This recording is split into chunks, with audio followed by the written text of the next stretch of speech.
Donc, pour répondre à ta question, en fait, les néo-acharites, donc pas les paléo-acharites, on parle des néo-acharites, ils ont tiré des leçons de leur longue expérience et de leur longue confrontation avec les Hanbalites et les Mu'tazilites.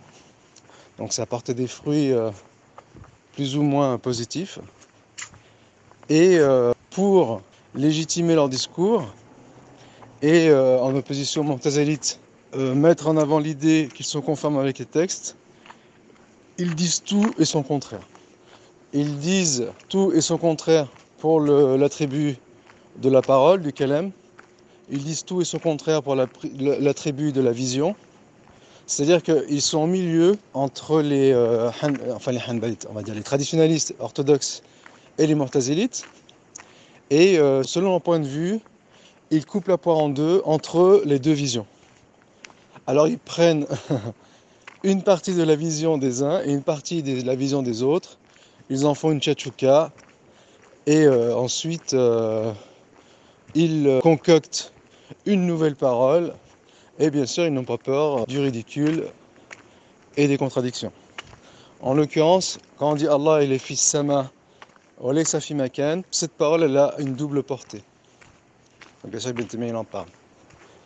Si il veut dire que Allah il est fils sama et que fils sama ça désigne un makan, donc on accepte l'allégation des textes, mais étant donné qu'elle s'oppose à la raison, en même temps on la refuse, donc là c'est paradoxal. Et on dit donc en coordination avec les textes Allah fils sama, donc là on contente les traditionnistes, et ensuite on dit les Safi Makan, et là on contente les Mu'tazilites, ou en tout cas les adeptes du Kalam, auxquels bien sûr sont affiliés les Ash'arites. Et donc, la seule façon de pallier à cette contradiction, donc là Ibn Taymiyyah leur tend une perche, c'est de dire que Allahu fis sama wa laysa fi makan, laysa fi malkan, dans le sens où le makan c'est propre à la création. C'est-à-dire que Dieu il n'est pas à l'intérieur de la création, mais il est à l'extérieur de la création, donc dans une direction, non pas une direction qui désigne un endroit à l'intérieur de la création, mais une direction qui est à l'extérieur de la création et dans laquelle bien sûr il n'y a plus les trois dimensions de la création. Ensuite, si appeler cet état de fait que Dieu il est à l'extérieur de la création, et si on appelle cela les Safi Makan, soit, mais il faut préciser parce qu'il est à l'extérieur de la création, et non pas les Safi Makan dans l'absolu. Donc il y a, comme Ibn Taymiyyah, deux directions. Il y a une direction relative, une direction absolue. Donc les directions relatives, elles touchent à l'intérieur de la création, auquel cas Dieu n'est pas concerné. Ensuite, il y a une direction absolue qui touche à l'extérieur de la création, en sachant que Dieu il n'est pas en contact avec sa création.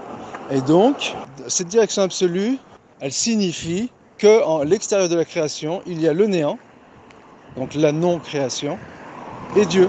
Et concrètement, mais ça c'est une présence concrète de Dieu, ce n'est pas une image.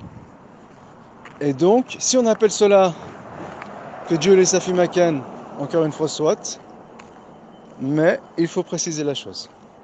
Et d'ailleurs, de toute façon, c'est tout l'amalgame qui règne sur le sujet et auquel s'apprêtent volontiers les Ash'arites, en sachant qu'ils ne disent pas seulement les Safi Makan, ils disent les Safour, les Satert, les Sayamin, les Sashimel, les Kharij al-Alim, les Dakhil al-Alim, et malheureusement, de fil en aiguille, les Ash'arites arrivent à l'idée que Dieu il est partout.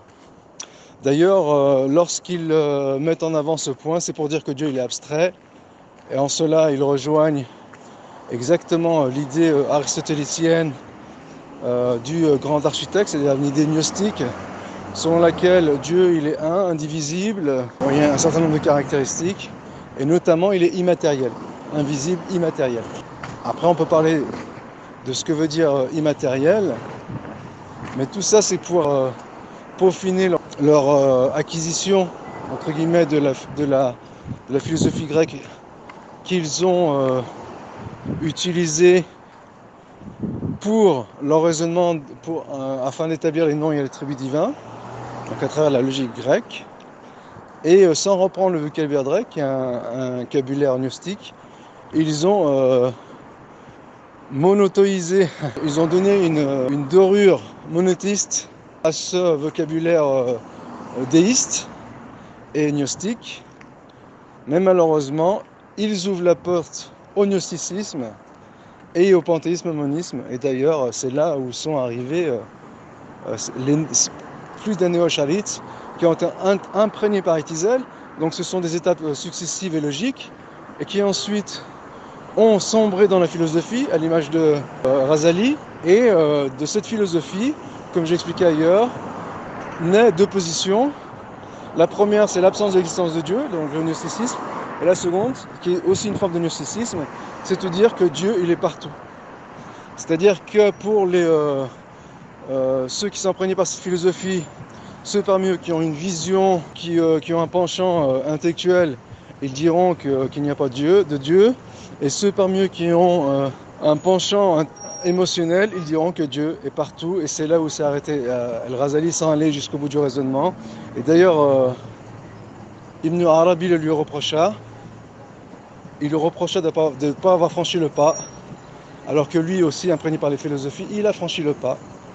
Tout comme après lui, le franchira Spinoza chez les Juifs. Et bien sûr, d'autres ont franchi le pas chez les chrétiens. Mais le sujet est long, on peut éventuellement en reparler à l'occasion.